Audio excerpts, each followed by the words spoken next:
حاکم میں حضرت عبداللہ بن عمر سے ان کے شاگرد نافع روایت کرتے ہیں ان ابن عمر مر بامرأۃ تأخذ من شعر ابنها، ابن عمر ایک عورت کے پاس سے گزرے جو اپنے بیٹے کے بال کاٹ رہی تھی، فی الایام العشر 10 دنوں میں یعنی عشرہ ذو الحجہ میں، فقال تو انہوں نے کہا، کس نے کہا؟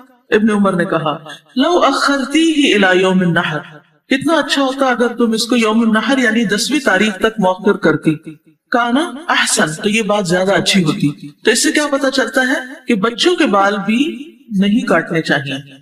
اچھا، پہلے تو ہم نے یہ بات پڑھی تھی کہ جو شخص قربانی کا ارادہ کرے وہ ذوالحجہ کا چاند دیکھنے کے بعد سے لے کر قربانی تک اپنے ناخن اور بال نہ تراشے، کیونکہ نبی صلی اللہ علیہ وسلم نے فرمایا جب تم ذوالحجہ کا چاند دیکھ لو اور تمہارا قربانی کرنے کا ارادہ ہو تو اپنے بالوں اور ناخنوں کو کاٹنے سے بچو۔ ٹھیک ہے، یعنی چونکہ گھر کا بڑا جو ہے وہ قربانی کرتا ہے تو صرف اسی کو ہی پرہیز کرنا چاہیے اور باقی جو ہے وہ بے شک کاٹ لیں، لیکن ہم نے یہ بھی پڑھا کہ ایک قربانی سارے گھر والوں کی طرف سے کافی ہوتی، تو اگر قربانی چاہے ایک ہی آپ کر رہے ہیں لیکن سارے گھر والوں کو شامل کیا ہوگا آپ نے اس قربانی میں، تو پھر سارے گھر والے ہی بال ناخن نہیں کاٹیں گے، سمجھ آ گئی؟ تو زیادہ افضل رائے یہی ہے کہ اگر چھوٹا بچہ بھی شریک ہے اس ایک قربانی کے اندر تو پھر کیا ہوگا، اس کے بال بھی نہیں کاٹے جائیں گے۔ اور یہاں یہ جو ابن عمر کا قول ہے اس کے بارے میں ہمیں یہ نہیں ملتا کہ اس کی والدہ نے اس کی طرف سے یا اس کے والد نے اس کی طرف سے قربانی کرنے کا ارادہ کیا تھا یا نہیں، یہ ایک عمومی سی بات ہے۔ تو اس سے یہ پتہ چلتا ہے کہ عمومی طور پر اس عشرہ ذی الحجہ میں کسی قسم کے بال نہ کاٹنے چاہیے، نہ تراشنے چاہیے، نہ نوچنے چاہیے۔ اس عشرے میں خاص طور پر ان چیزوں کی ممانعت ہے۔ سوچنے والے دینے کو تو دنیاوی ضروریات پوری کرنا بھی ایک بہت بڑا احسان ہوتا ہے، کسی کے دکھ درد مصیبت میں، کسی کی بیماری میں، کسی کے بھوک میں، کسی کی اور کسی تکلیف میں پریشانی میں کام آنا، لیکن یہ پریشانیاں تو وقت کے ساتھ ساتھ ختم ہوتی چلی جائیں گی۔ کسی نے کیا خوب کیلکولیشن کی کہ آخرت کا دن یوم الآخرہ 50,000 سال کا ہے، اور ایک ایوریج انسان جو زندگی جیتا ہے اگر اس کے مقابلے میں ایک ریشو لگایا جائے تو یہ زندگی صرف 41 سیکنڈز بنتی، یعنی دنیا کی زندگی 41 سیکنڈز بنتی۔ تو اس 41 سیکنڈ کے لیے انسان اپنی آخرت کو داؤں پہ لگا دے صرف حشر کے دن، اور حشر کے دن کا حساب آسان نہیں ہے، آسان نہیں ہے۔ آپ کو معلوم ہے کہ حضرت عبد الرحمن بن عوف کو دنیا میں جنت کی بشارت دی گئی تھی، وہ دوسرے صحابہ کے مقابلے میں مالدار صحابی تھے، یہ بھی معلوم ہے نا سب کو۔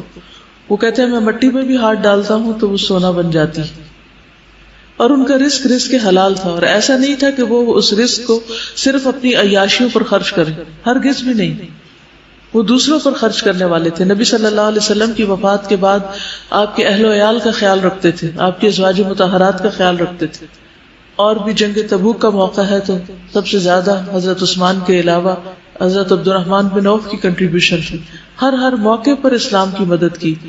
لیکن آپ کو معلوم ہے کہ آپ کے بارے میں نبی صلی اللہ علیہ وسلم نے کیا بتایا کہ وہ گھٹنوں کے بل جنت میں جائیں گے، جبکہ دیگر صحابہ جو فقراء تھے، مہاجرین تھے، جن کے پاس دنیا نہیں تھی، وہ 500 سال پہلے جنت میں پہنچ جائیں گے اور تیزی سے پہنچ جائیں گے۔ اس مال کا حساب دینا بھی بہت مشکل کام ہے۔ ہم میں سے ہر شخص یہ چاہتا ہے کہ دنیا میں اس کے پاس بہت بڑے بڑے خزانے ہوں اور بہت سی چیزوں کا مالک ہو، لیکن اس کے ساتھ ہی ہم بھول جاتے ہیں کہ اس کا حساب بھی ہوگا۔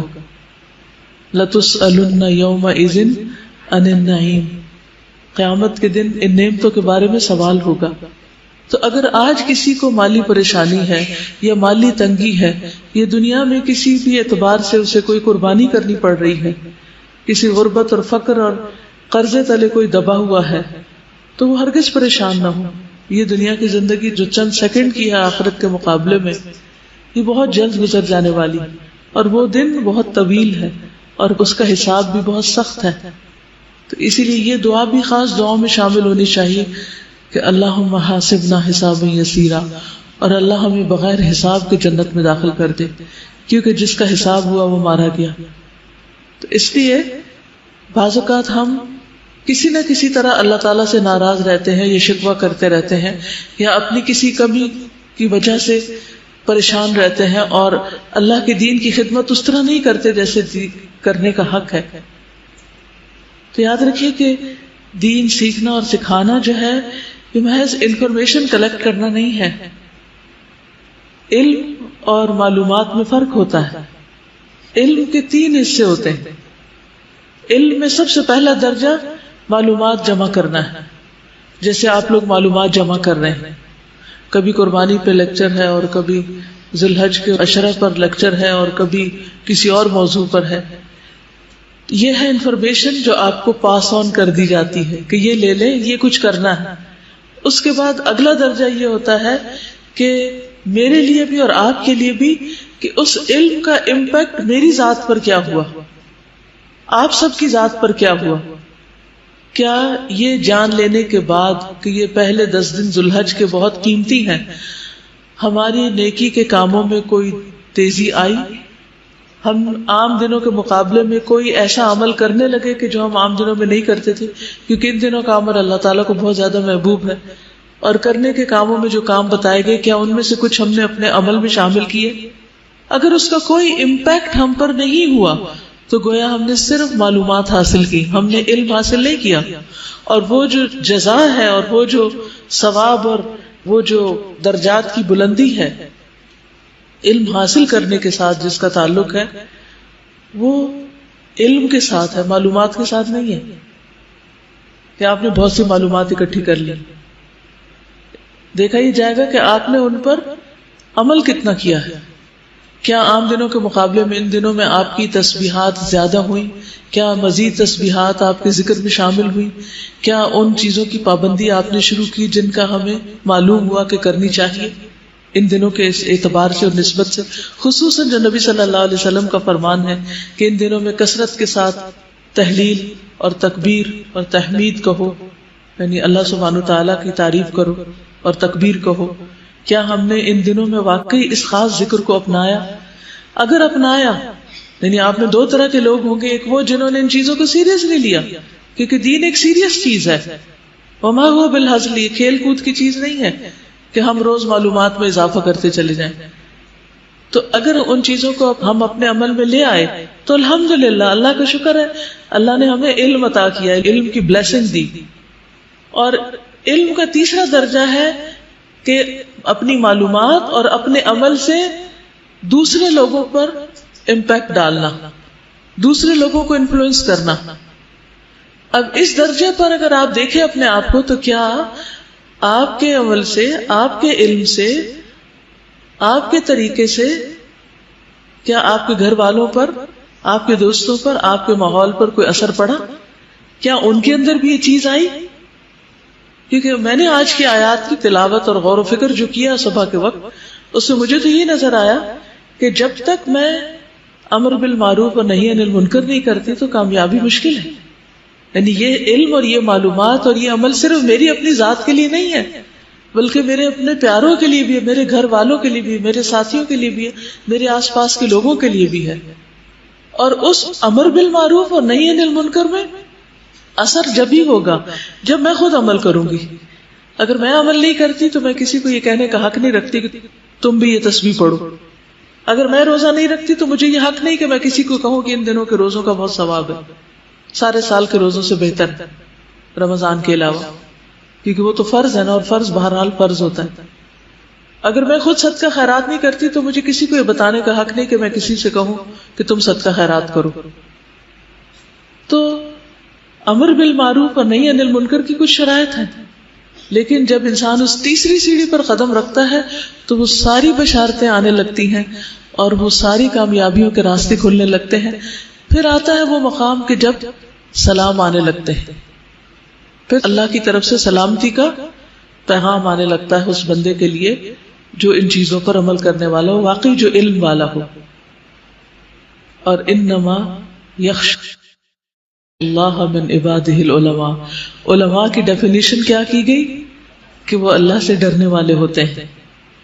اور اسی طرح مومن کی ڈیفینیشن کیا ہے؟ انما المؤمنون الذین اذا ذکر اللہ وجلت قلوبهم. مومن تو وہ ہوتے ہیں کہ جب اللہ کا نام لیا جاتا ہے، اللہ کا ذکر آتا ہے تو ان کے دل کانپنے لگتے ہیں. اس ڈیفینیشن پر اپنے آپ کو پرکھ کر دیکھیں، کیا واقعی آپ کا دل ہلتا ہے جب اللہ کا ذکر ہوتا ہے، یا آپ اللہ کے نام پر ویسے ہی بس سن لیتے ہیں، پڑھ لیتے ہیں جیسے کوئی عام چیز ہوتی ہے. آپ اگر ان دنوں میں کوئی نئی صورت یاد کر رہے ہیں، یا قرآن پاک کی ریویژن کر رہے ہیں، یا ترجمے کی دہرائی کر رہے ہیں، یا درس دے رہے ہیں، یا کوئی بھی اللہ کے نام کی تسبیح کر رہے ہیں، تو کیا آپ کے دل کی حالت بدلتی ہے یا نہیں؟ تو دل کی حالت بدلنی چاہیے، یہ مطلوب اور مقصود ہے. اور اگر یہ نہیں بدلتی تو پھر ہم کس قسم کے مومن ہیں؟ انما صیغہ حصر ہے. کیا مطلب ہوتا ہے انما؟ سوائے اس کے کہ نہیں، یعنی اس کے سوا ہے ہی نہیں کچھ. مومن تو ہوتے ہی بس وہ ہیں کہ جن کے سامنے اللہ کا ذکر کیا جائے یا وہ اللہ کا ذکر کرے تو ان کے دل کانپ اٹھیں، ان کے دل ہل جائیں، ان کے دل بدل جائیں، ان کے دل اس ذکر کو محسوس کریں. بالکل اسی طرح جب آپ کے کسی پیارے کا ذکر کیا جاتا ہے آپ کے سامنے تو کیا ہوتا ہے؟ کسی بھی محبوب شخصیت کا نام آپ کے سامنے آئے، اس کی تصویر دیکھیں یا اس کی آواز سنیں یا اس کا کچھ بھی، تو آپ کا دل کا کیا حال ہوتا ہے؟ کیا کرتے ہیں آپ؟ ہارٹ بیٹ فاسٹ ہو جاتی ہے. قربانی کے اس موسم کو اور قربانی کے ان دنوں کو اور قربانی کے اس ریچول کو صرف ریچول نہ سمجھیں، انہیں عام دن نہ سمجھیں. ایک ایک لمحہ گزرتا چلا جا رہا ہے اور ایسی حسرت آتی ہے کہ یا رب کیا کیا ہے، ابھی تو اور بہت کچھ کرنا چاہیے تھا. تو ادھر ادھر کی فضول باتیں، لغویات اور غیر ضروری چیز چھوڑ کر عبادت کے لیے، ذکر کے لیے شنجیدگی اختیار کریں. تو آئیے آج ہم قربانی کے کچھ احکامات بھی پڑھ لیتے ہیں کہ اگرچہ آپ شاید خود قربانی نہ کریں، آپ کے والد کریں یا آپ کے شوہر کریں، لیکن آپ کو یہ معلوم تو ہونا چاہیے کہ اس قربانی سے متعلق ہمیں کتنی شرائط بتائی گئی ہیں، کتنی تاکیدیں کی گئی اور کتنا علم دیا گیا ہے جس پر ہمیں عمل کرنا ہے. نہیں ایسا نہیں کہ قربانی کا لفظ ہے اور آپ کہیں کہ میں تو روز گھر میں قربانی دیتی ہوں کہ مجھے بہت کچھ سننا پڑتا ہے اور میں چپ رہتی ہوں تو یہ میری قربانی ہے، تو میں ان دنوں یہی قربانی کر رہی ہوں. یہ تو قربانی نہیں ہے، اس قربانی کی بات نہیں ہو رہی. یہاں بکرے اور گائے اور اونٹ کی قربانی کی بات ہو رہی، مرغی کی بھی نہیں ہو رہی، چڑیا کی بھی نہیں ہو رہی.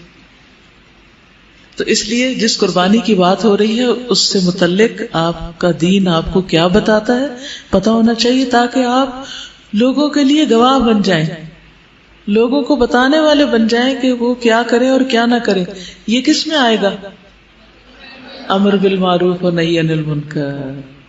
یہ نہیں کر سکتے آپ جب تک کہ آپ کو علم نہ ہو. ٹھیک ہے؟ تو سب سے پہلی بات تو یہ ہے کہ قربانی کرنے والا بال اور ناخن نہ کاٹے. یعنی اگر قربانی کا ارادہ ہو تو ذی الحج کا عشرہ شروع ہوتے ہی اپنے بالوں اور ناخنوں کو نہ کاٹا جائے. نبی صلی اللہ علیہ وسلم نے فرمایا جب ماہ ذی الحجہ شروع ہو جائے اور تم میں سے کسی کا قربانی کرنے کا ارادہ ہو، اور آپ نے عشرہ کا نام دیا، اذا دخلت العشر، تو وہ اپنے بالوں اور جلد میں سے کچھ نہ لے. بالوں اور جلد میں سے، جلد کا کیا مطلب؟ سکن. یعنی بعض اوقات ناخنوں کے ساتھ کیا ہوتا ہے، وہ چھوٹی چھوٹی جلد اکھڑ جاتی ہے نا، ہوتی، یا ڈیڈ سکن آپ کے جسم پر آ جاتی، تو لوگ مختلف طریقے سے ڈیڈ سکن اتارتے ہیں. تو ان 10 دنوں میں نہ سکن میں سے کچھ لے اور نہ بالوں میں سے. فلا یمس من شعرہ ولا بشرہ شیئا، دونوں چیزیں منع ہے، صحیح مسلم کی روایت ہے. پھر اسی طرح قربانی کا اجر چاہنے والا بھی بال اور ناخن نہ کاٹے. یعنی اگر ایک شخص قربانی نہیں کر سکتا تو وہ قربانی والوں کے ساتھ اجر میں کیسے شریک ہو، وہ قربانی کے دنوں میں کیا کاٹے، اس کے بارے میں آتا ہے. سنن نبی داؤد کی روایت ہے، عبداللہ ابن عمرو بن العاص بیان کرتے ہیں کہ نبی صلی اللہ علیہ وسلم نے فرمایا مجھے اضحیٰ کے دن عید منانے کا حکم دیا گیا ہے، جسے کہ اللہ عز و جل نے اس امت کے لیے خاص کیا ہے، اس امت کے لیے خاص کیا ہے۔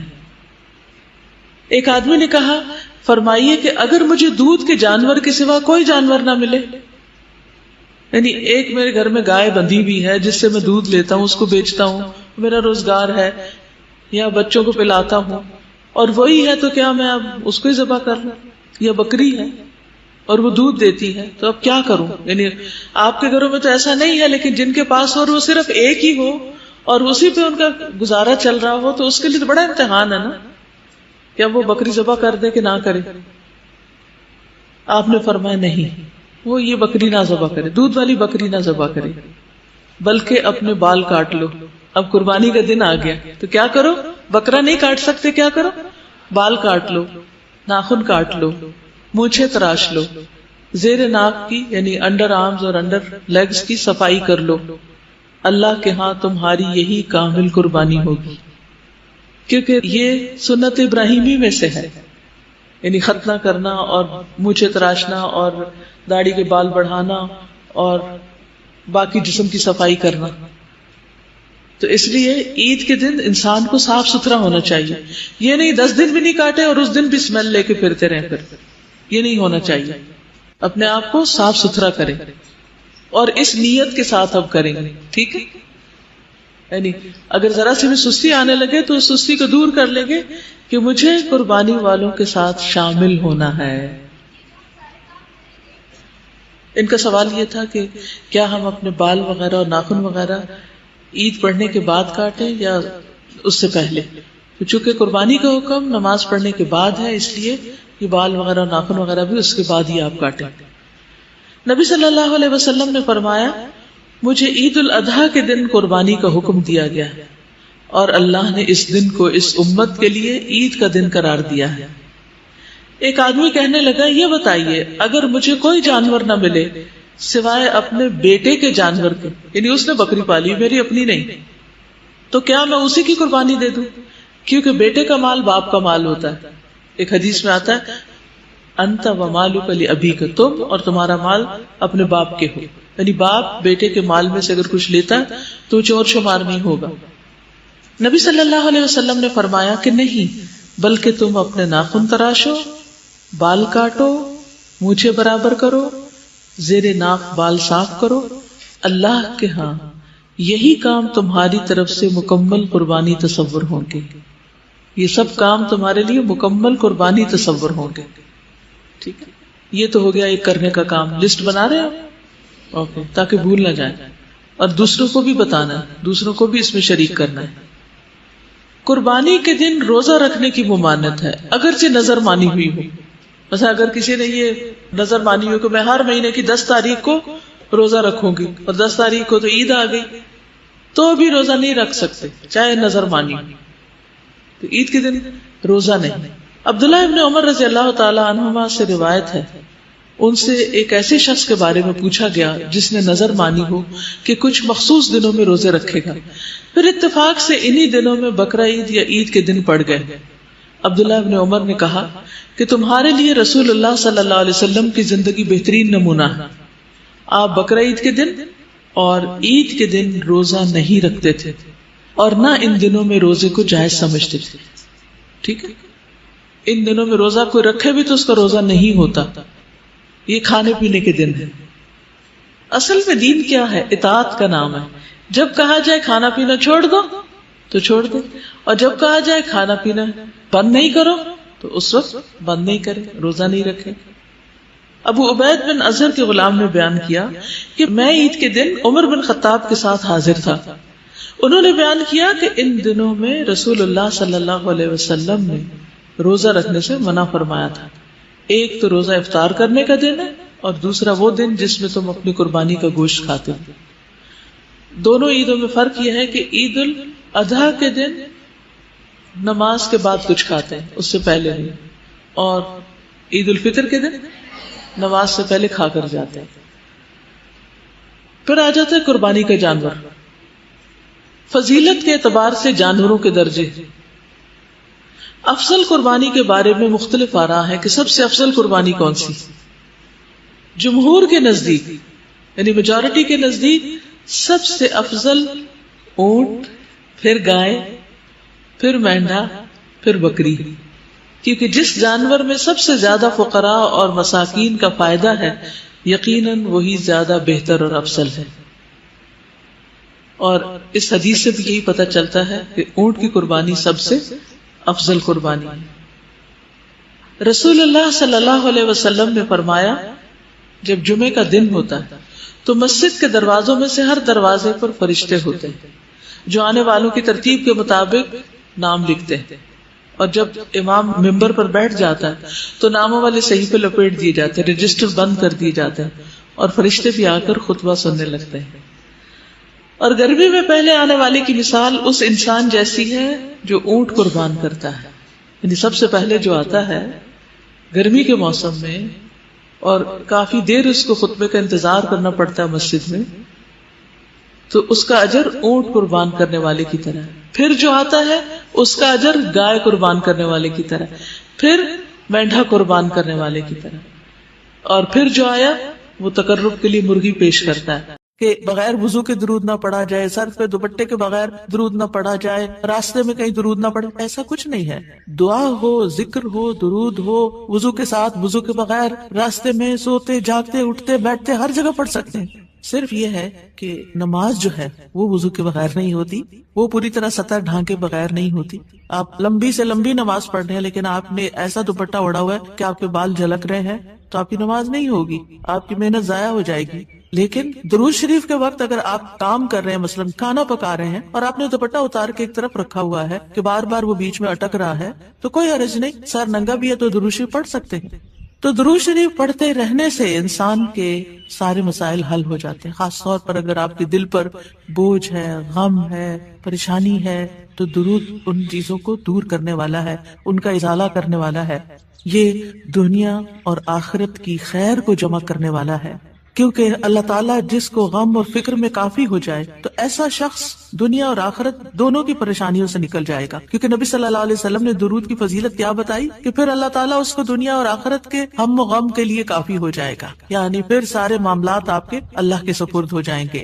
یعنی اذن یکفیک اللہ ما اہمک، تمہاری دینی، دنیاوی، اخروی معاملات، ہر چیز میں جو پریشانیاں ہیں انشاءاللہ وہ دور ہو جائیں گی۔ اس کی وجہ کیا ہے؟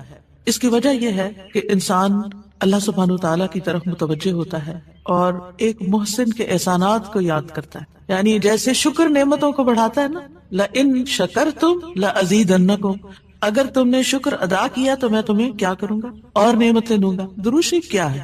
اگر آپ غور کریں تو درود کیا ہے؟ درود دراصل نبی صلی اللہ علیہ وسلم کے ہم پر جو احسانات ہیں کہ آپ نے ہمیں ایمان سے روشناس کیا، قرآن سے روشناس کیا، حکمت سے روشناس کیا، اور ہماری خاطر دعائیں کی، بے شمار احسانات ہیں نا آپ صلی اللہ علیہ وسلم۔ آج ہم آپ کو کیا بدلہ دے سکتے ہیں؟ کس شکل میں بدلہ دے سکتے ہیں؟ ہم آپ کے لیے کیا کر سکتے ہیں؟ اب ہمارے والدین ہمارے ساتھ احسان کرتے ہیں تو ہم ان کی خدمت کرتے ہیں، ہم ان کو کچھ پکا کے دے دیتے ہیں، ہم ان کو کچھ کھلا دیتے ہیں، ہم ان کو کچھ گفٹ دے دیتے ہیں، یعنی مختلف طریقے سے ماں باپ کو خوش کرنے کی کوشش کرتے ہیں، چاہے انہیں ضرورت ہو یا نہ ہو، ہم سب ایسے ہی کرتے ہیں۔ یعنی ہم یہ تھوڑی دیکھتے ہیں کہ ان کو اس وقت ہمارے لاڈ پیار کی ضرورت ہے یا نہیں ہے، وہ دکھی ہیں، پریشان ہیں یا نہیں ہے۔ ہم اپنی محبت کا اظہار کسی نہ کسی شکل میں کرتے رہتے ہیں۔ وہ فوت ہو جاتے ہیں تو پھر کیا کرتے ہیں؟ پھر ان کو وزٹ نہیں کر سکتے، ان کو دیکھ نہیں سکتے، ان کو کچھ دے نہیں سکتے، انہیں کچھ کھلا پلا نہیں سکتے، پھر ہم ان کے لیے بس صرف دعائیں کرتے ہیں یا صدقہ خیرات کر دیتے ہیں، یہی چیزیں ان کو فائدہ دیتی ہیں۔ نبی صلی اللہ علیہ وسلم کے احسانات ہم پر سب انسانوں سے زیادہ ہیں، ہمارے ماں باپ سے بھی زیادہ ہیں ہم پر۔ اگر ہم سیرہ پڑھیں اور دیکھیں کہ آپ نے کتنے دکھ اٹھائے، کتنے غم اٹھائے، کتنی پریشانیوں سے گزرے تو حیران ہو جاتا ہے انسان کہ اتنی بھی سچی خیر خواہی کسی انسان کے اندر ہو سکتی۔ النبی اولی بالمؤمنین من انفسہم، نبی تو تم سے بھی زیادہ تمہارے لیے مہربان ہے، یعنی ہم اپنی جانوں کے بارے میں اتنے فکر مند نہیں ہوتے، ہم اپنے آپ کو خود جہنم کی آگ سے بچانے کے لیے وہ فکر نہیں کرتے جتنی فکر ہمارے نبی صلی اللہ علیہ وسلم نے ہمارے لیے کی۔ تو ان کے احسانات کا بدلہ کیسے دیں گے ہم ان کے لیے کیا کریں گے؟ ہم ان کے لیے درود پڑھیں گے۔ تو یہ درود کا پڑھنا آپ کے احسانات کا بدلہ تو ہم کہاں سے دے سکتے ہیں، لیکن اس کے جواب میں ایک شکریہ ادا کرنے کا انداز ہے، ان کی مہربانیوں کو اکنالج کرتے ہیں، کیونکہ جو شکر گزار انسان ہوتا ہے وہ دنیا میں بھی مطمئن ہوتا ہے، اس کی ایک فلفلمنٹ ہوتی ہے، اور پھر یہ ہے کہ اس کے آگے کے مرحلے بھی آسان ہوتے ہیں. وہ جس کے ساتھ بھی شکر گزاری کا معاملہ کرتا ہے، عام انسانوں کے ساتھ بھی، تو وہ ان کا محبوب بن جاتا ہے. تو جب ہم اللہ تعالیٰ کا شکر ادا کرتے ہیں تو کیا ہم اللہ کے محبوب نہیں ہوں؟ جب ہم رسول اللہ صلی اللہ علیہ وسلم کا شکریہ ادا کرتے ہیں، اور شکریہ ادا کرنا صرف زبان سے تھینک یو کہنا نہیں ہوتا، وہ مختلف طریقے سے کسی کو دعا دینا بھی، یعنی اگر ہم کسی کے احسان کا بدلہ صرف دعا کی شکل میں بھی دیتے ہیں تو یہ بھی شکریہ ادا کرنے کی بہت بڑی قسم ہے، اور پلٹ کر واپس تو اپنے اوپر ہی آتا ہے. یعنی جب شکر کسی کا ادا کرتے ہیں، جب کسی کے احسان مند ہوتے ہیں، ایک ہوتا ہے بس صرف تکلفاً رسماً ایک فیشن کے طور پہ، ایک روٹین کے طور پر کسی کو تھینک یو بول دینا، نہیں،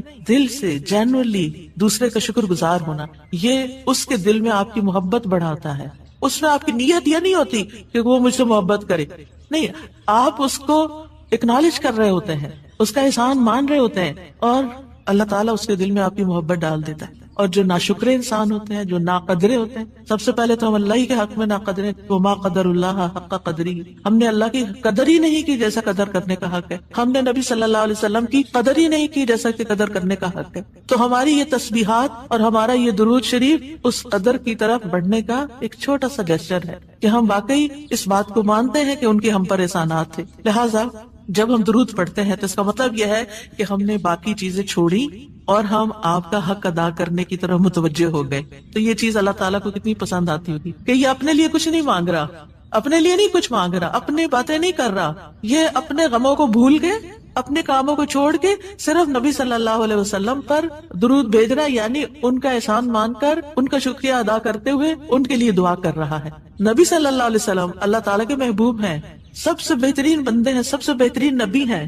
اللہ تعالیٰ ان سے محبت کرتا ہے. اللہ تعالیٰ فرماتے ہیں قل ان کنتم تحبون اللہ فاتبعونی یحببکم اللہ، کہہ دیجیے اگر تم اللہ سے محبت کرتے ہو میری اتباع کرو، اللہ تم سے محبت کرے گا. تو نبی صلی اللہ علیہ وسلم کی اتباع ہو، آپ کی سنتوں پر عمل کرنا ہو، آپ پر درود پڑھنا ہو، یہ سب اس میں اضافہ کرتا ہے اللہ کی محبت بندے کو ملتی ہے. یحببکم اللہ، اللہ تم سے محبت کرے گا. اور اللہ تعالیٰ جس سے محبت کرے پھر اس کی تو بات ہی کیا، سیجعل لہم الرحمن ودا، اس کے مسائل کیسے حل نہیں ہوں گے، اس کے مسائل ضرور حل ہوں گے، اس کے غم دور ہوں گے، اس کی پریشانیاں دور ہوں گی. لہٰذا جب ہم اس سٹیٹ میں آ جاتے ہیں تو پھر آپ دیکھیں کہ یہ درجہ اسے بھی بڑھ جاتا ہے جو ہم اپنے لیے خود کچھ مانگ رہے ہوتے ہیں نا. کیونکہ جب آپ کو کسی سے محبت ہوتی ہے آپ اس کے لیے کچھ بھی کرنے کو تیار ہو. یہ تو انسان کا حال ہے، انسان کی محبت ہے نا. جس انسان سے اللہ کو محبت ہو پھر اس کے مسئلے کیسے حل نہیں ہوں گے؟ اللہ سبحانہ وتعالیٰ اس کے لیے بہترین چیزیں کیوں نہیں کریں گے؟ تو اس طرح یہ درود جو ہے وہ دعا سے بھی بازی لے جاتا ہے کہ انسان اللہ کی محبت حاصل کر لیتا ہے، اور اس کے نتیجے میں دعائیں قبول ہوتی ہیں اور اللہ تعالیٰ کی طرف سے رحمتیں آتی ہیں، درجے بلند ہوتے ہیں، گناہ معاف ہوتے ہیں. لیکن اس کا یہ مطلب ہرگز نہیں کہ آپ باقی دعائیں نہ مانگیں، کیونکہ خود نبی صلی اللہ علیہ وسلم نے ساری دعائیں مانگی ہیں. یہ جو ہم آپ کو جتنی بھی دعائیں سکھا رہے ہیں یہ مسنون دعائیں ہیں، ان کو دعا سمجھ کے پڑھیں اور اس کو ریپیٹڈلی پڑھیں، کیونکہ دعا میں تکرار بھی ضروری ہے. ہم آداب میں پڑھ چکے ہیں، اصرار ضروری ہے، تکرار ضروری ہے، افتقار ضروری ہے. تو اپنی محتاجی، اپنی عاجزی، اپنی ہمبلنس کو ظاہر کرتے ہوئے اللہ تعالیٰ سے مانگتے رہیں. تو درود جو ہے اس کے بارے میں جو قرآن مجید میں آتا ہے، آئے دوبارہ سنتے ہیں. بے شک اللہ اور اس کے فرشتے نبی پر رحمت بھیجتے ہیں. اے لوگوں جو ایمان لائے ہو تم بھی ان پر درود بھیجو اور خوب خوب سلام بھی بھیجتے رہا کرو. ان اللہ وملائکتہ یصلون علی النبی، اللہ سبحانہ وتعالی خود اور اس کے فرشتے نبی صلی اللہ علیہ وسلم پر درود بھیجتے ہیں. اللہ سبحانہ وتعالی درود بھیجتے ہیں، اس کا کیا مطلب ہے؟ یعنی اللہ سبحانہ وتعالی ملائے اعلیٰ میں، آسمانوں کی بلند مجلس میں اپنے بندے، اپنے نبی محمد صلی اللہ علیہ وسلم کی تعریف کرتے ہیں، ان کے بلند مرتبے اور ان کی بلند شان کی خبر دیتے ہیں. اللہ تعالیٰ ان کی خود تعریف کرتے ہیں، ثنا کرتے ہیں، آپ پر رحمتیں اور برکتیں نازل کرتے ہیں.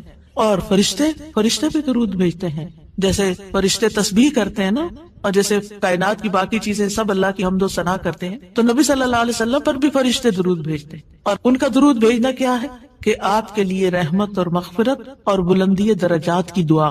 یعنی ایک تو فرشتے ایمان والوں کے لیے دعا کرتے ہیں، دوسرا یہ کہ فرشتے نبی صلی اللہ علیہ وسلم کے لیے خاص دعائیں کرتے ہیں.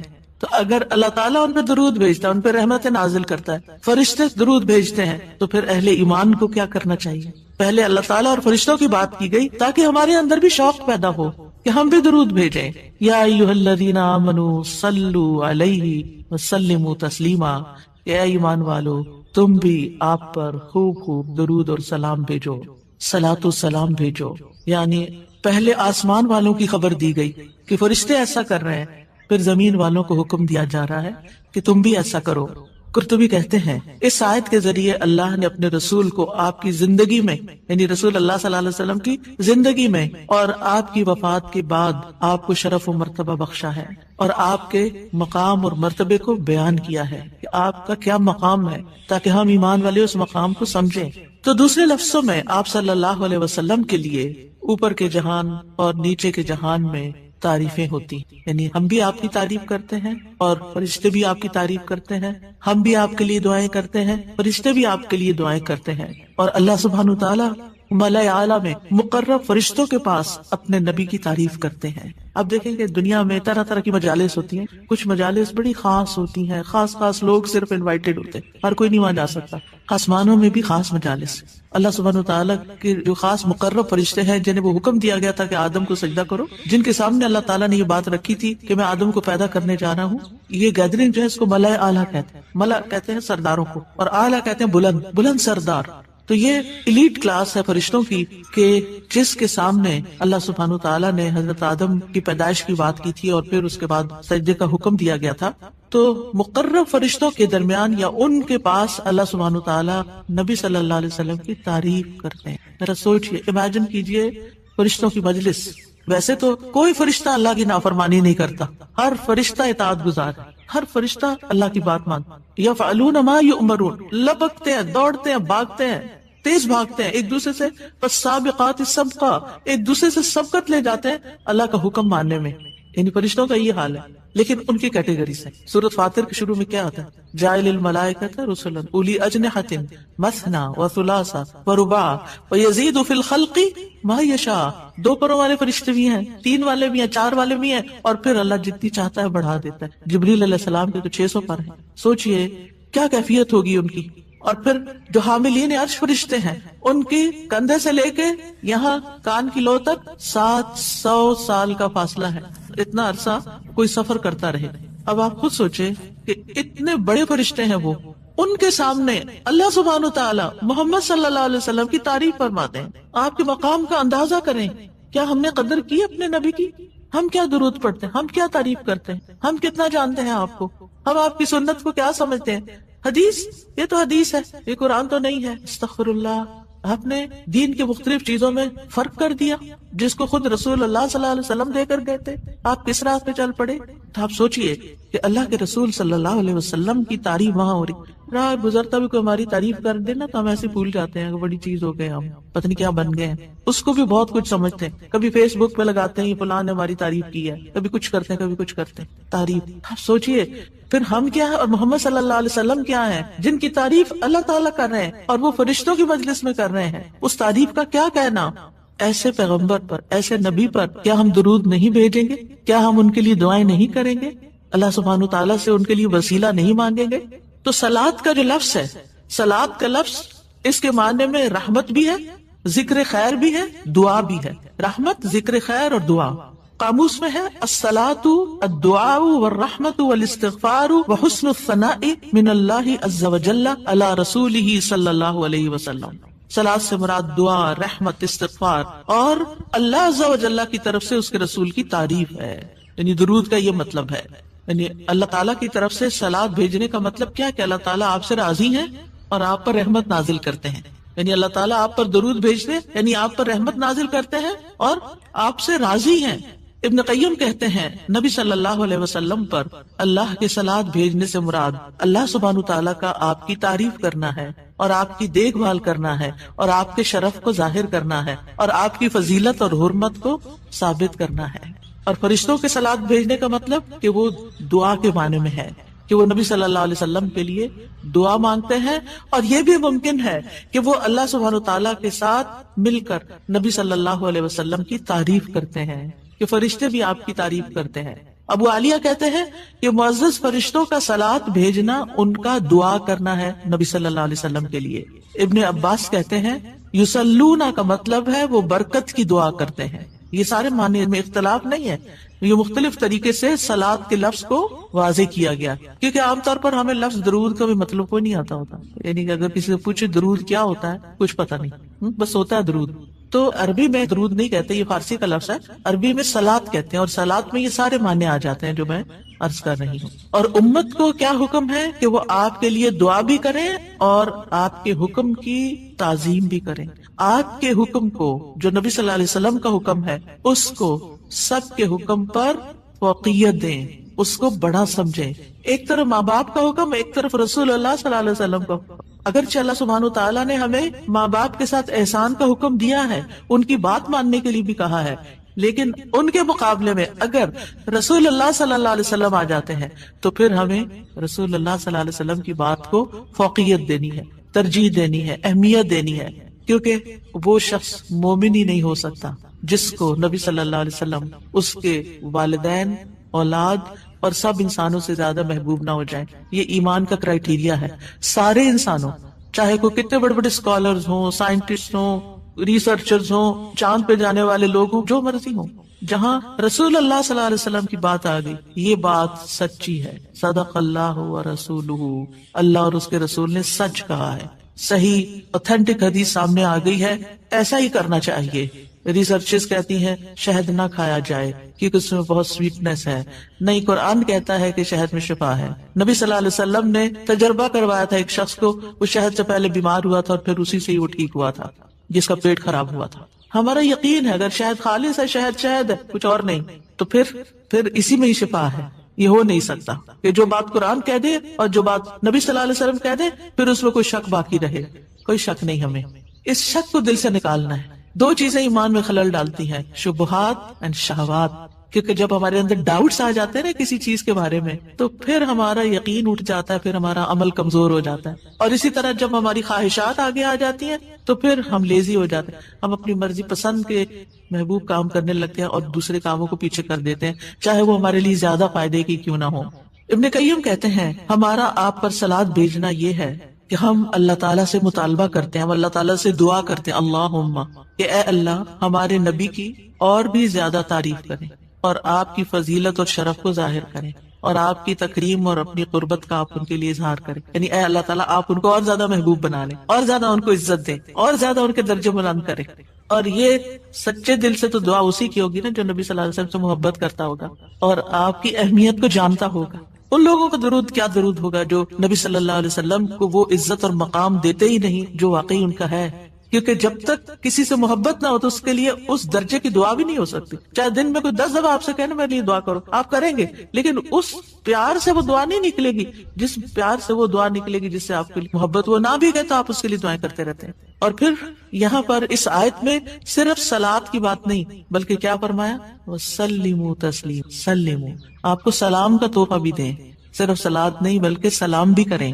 تسلیم کا کیا مطلب ہے کہ آپ پر خیر و برکات نازل ہوں، آپ پر اللہ کی رحمتیں اور سلامتیاں ہوں، اور آپ ہر طرح کی تکالیف اور آفتوں سے محفوظ رہیں، ہر طرح کے نقائص سے پاک رہیں. جب ہم کہتے ہیں نا اللہم صلی علی محمد، درود ویسے تو یوں پورا پڑھ کر اللہم صلی وسلم علی نبینا محمد، تو اس کا مطلب کیا ہے کہ یا اللہ محمد صلی اللہ علیہ وسلم کے لیے آپ کی دعوت میں، یعنی آپ نے جو دعوت دی لوگوں کو اسلام کی طرف، آپ کی امت میں اور آپ کے ذکر خیر میں ہر طرح کی سلامتی لکھ دے، ہر طرح کے نقص سے سلامتی ہو جائے. اور اس طرح امت آپ کے لیے جتنی دعائیں کرتی جا رہی ہے، یعنی جب سے نبی صلی اللہ علیہ وسلم کے بارے میں یہ آیت اتری اور جب سے صحابہ کرام اور پھر تابعین، تبع تابعین اور امت کے باقی لوگ ان ساری صدیوں میں آپ کے لیے یہ دعا کر رہے ہیں، ان ساری دعاؤں کے اس درود کے نتیجے میں آپ کا مقام بلند ہوتا جا رہا ہے، ہوتا جا رہا ہے، ہوتا جا رہا ہے. آپ سوچئے کہ اللہ سبحانہ وتعالیٰ کتنا قدردان ہے. نبی صلی اللہ علیہ وسلم نے اپنی نبوت کی مختصر زندگی میں جو محنت کی سو کی، لیکن اس کا انعام اور صلہ کتنی خوبصورت شکل میں اللہ تعالیٰ دے رہا ہے کہ دنیا میں آپ کا نام بلند کر رہا ہے اور آپ کو بلندی عطا کر رہا ہے اور آپ کے لیے سب سے دعائیں کرنے کو کہہ رہا ہے. یعنی درود کیا ہے؟ نبی صلی اللہ علیہ وسلم کے لیے دعا، اور وہ دعائیں اللہ تعالیٰ قبول بھی کرتے جا رہے ہیں اور اس کے نتیجے میں نبی صلی اللہ علیہ وسلم کے درجات بلند ہوتے چلے جا رہے ہیں. تو سوچئے جو سنت کی پیروی کرے گا، جو آپ کے مشن کو آگے لے کے بڑھے گا، جو اخلاص کے ساتھ اس رستے کو اپنائے گا، جو یہی کام کرے گا جو محمد صلی اللہ علیہ وسلم نے کیے، جو آپ کا پیروکار ہوگا، جو آپ کی سنت کا متبع ہوگا، جو آپ کے اس مشن یعنی دین کی تبلیغ کے کام کو آگے لے کر بڑھے گا، کیا اللہ تعالیٰ اس کو ایسے ہی چھوڑ دیں گے؟ کیا اللہ سبحانہ تعالیٰ اس کی قدر نہیں کریں گے؟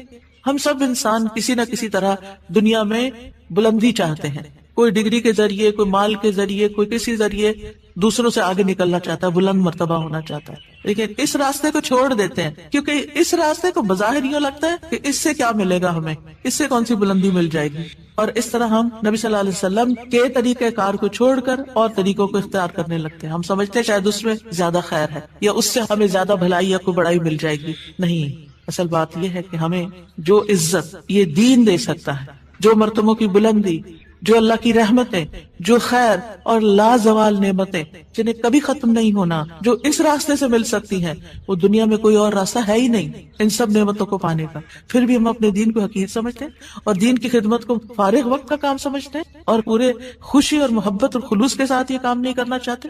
ہمیں ضرورت رہتی ہے کہ کوئی اور آئے، دھکا سٹارٹ کرے اور پھر ہم آگے بڑھیں، کوئی ہمیں موٹیویٹ کرے تو پھر ہم کچھ کریں، ہم خود سے کچھ کرنے والے نہیں۔ ہم کس بات کے انتظار میں ہیں؟ اصل مشکل یہ کہ ہمارے یقین میں کمی ہے، تو اس یقین کو بڑھانے کی ضرورت ہے۔ تو اللہ سبحانہ وتعالیٰ اپنے فرشتوں کے بعد ایمان والوں کو حکم دیتا ہے کہ اے مومنو، تم تو زیادہ حقدار ہو کہ نبی پر درود و سلام بھیجو، کیونکہ تمہیں ان کی رسالت سے جو برکتیں حاصل ہوئی ہیں، جو فیض حاصل ہوا ہے، وہ فرشتوں کو تو نہیں ہوا نا۔ فرشتے تو پہلے سے اللہ کی عبادت کرے۔ ہمیں عبادت کے طریقے کس نے سکھائے؟ محمد صلی اللہ علیہ وسلم نے سکھائے۔ آپ کی بدولت ہمیں یہ ساری نعمتیں ملی، تو ہمیں تو زیادہ پھر درود بھیجنا چاہیے۔ تو صلو علیہ وسلموا تسلیما۔ آپ کا حق اور آپ کی عزت اور آپ کی قدردانی صرف یہ نہیں کہ ہم آپ کی شان میں کوئی گستاخی نہ کریں یا کوئی گستاخی کرے تو اس کے پیچھے پڑ جائیں۔ آپ کا مقام اس سے زیادہ کا متقاضی ہے کہ آپ پر درود و سلام بھیجا جائے، اور یہ قرآن سے بھی ثابت، اور یہ سنت سے بھی ثابت، اور یہ فرشتوں کا طریقہ بھی ثابت۔ اسی لیے آپ دیکھیں کہ نماز کے اندر درود پڑھنا واجب ہے، واجب ہے۔ اگر آپ نے اتحیات پڑھ کے سلام پھیر دیا، درود نہیں پڑھا، تو آپ کی نماز ناقص ہے۔ لیکن اگر آپ اصل آپ کو وضو ٹوٹ رہا ہے مثال کے طور پر، اور آپ سوچتے ہیں کہ اب اگر میں اس موقع پر میری نماز جاتی ہے تو میں کیا کروں گا، تو اگر آپ صرف اتنا بھی پڑھ دیتے ہیں نا، اللہم صلی وسلم علی نبینا محمد، اور سلام پھیر دیتے، نماز ہو جاتی ہے۔ تو یہ یعنی عام حالات میں بھی ہم درود پڑھ سکتے ہیں، اور نماز میں تو پڑھنا ہی پڑھنا ہے۔ اور پھر اذان کے بعد اور مختلف مواقع پر انشاءاللہ دیکھتے ہیں۔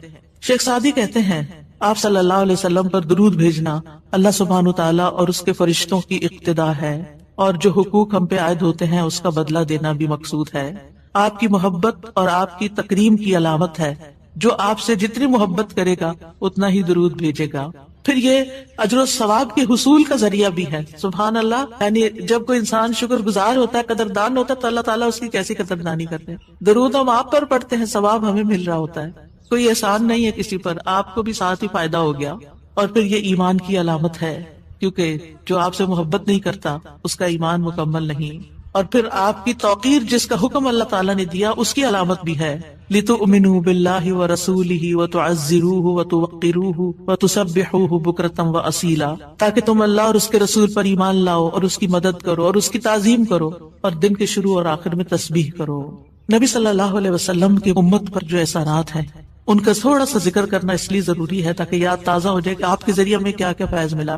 سب سے بڑی بات یہ کہ وہ ہمارے بارے میں بڑے رحیم و شفیق تھے۔ لَقَدْ جَاءَكُمْ رَسُولٌ مِّنْ أَنفُسِكُمْ عَزِيزٌ عَلَيْهِ مَا عَنِتُّمْ حَرِيصٌ عَلَيْكُمْ بِالْمُؤْمِنِينَ رَءُوفٌ رَحِيمٌ۔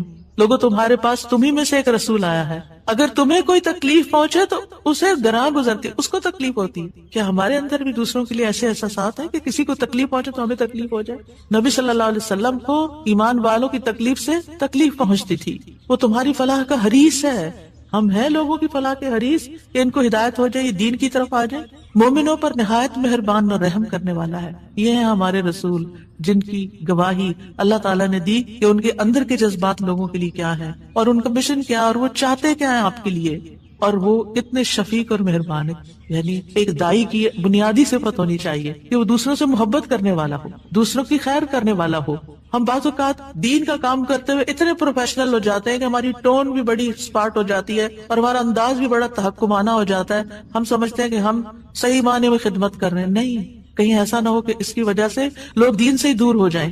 نبی صلی اللہ علیہ وسلم کا یہ طریقہ نہیں تھا. اللہ کی قسم ہم جتنے سنت کے زیادہ قریب ہوں گے اتنے ہی زیادہ ہم دین کو فائدہ پہنچانے والے ہوں گے, اور جتنے سنتوں سے دور ہو جائیں گے اور آپ کے طریقے سے دور ہو جائیں گے آپ سے بھی اتنے ہی دور ہو جائیں گے اور دین کو بھی اتنا ہی نقصان پھر دیں گے. نبی صلی اللہ علیہ وسلم مومنوں پر ان کی جانوں سے بھی زیادہ قریب ہیں. النبی اولا بالمؤمنین من انفسہم وازواجہ امہاتہم. یہ نبی مومنوں پر ان کی جانوں سے زیادہ حق رکھنے والا ہے اور اس کی بیویاں ان کی مائیں ہیں. نبی صلی اللہ علیہ وسلم نے فرمایا دنیا میں کوئی مومن ایسا نہیں جس سے میرا دنیا اور آخرت میں سب سے زیادہ قریب کا رشتہ نہ ہو. اگر چاہتے ہو تو یہ آیت پڑھ لو. یعنی صرف اس دور کے لوگوں کے لیے نہیں تھے آپ قریب, بلکہ ہمارے لیے بھی ہیں. فرمایا یہ آیت پڑھ لو, النبی اولا بالمؤمنین من انفسہم. نبی مومنوں پر ان کی جانوں سے بھی زیادہ قریب ہیں, لہٰذا جو کوئی مومن مر جائے اور مال چھوڑ جائے تو وہ اس کے خاندان کو ملے گا, اس کے وہ وارث ہوں گے, اور جو قرض یا عیال چھوڑ جائے وہ میرے پاس آئے, میں اس کا بندوبست کروں گا. آج کوئی حکمران, کوئی لیڈر ایسا ہے جو یہ کہے کہ تمہارا کوئی فوت ہو جائے جو وہ چھوڑے وہ سب تمہارا, لیکن اگر کوئی تمہاری ضرورت ہے تو میرے پاس آ جاؤ. ایسی خیرخواہی محمد صلی اللہ علیہ وسلم کے اندر تھی اپنے ساتھیوں کے لیے. آپ امت کے لیے روتے تھے.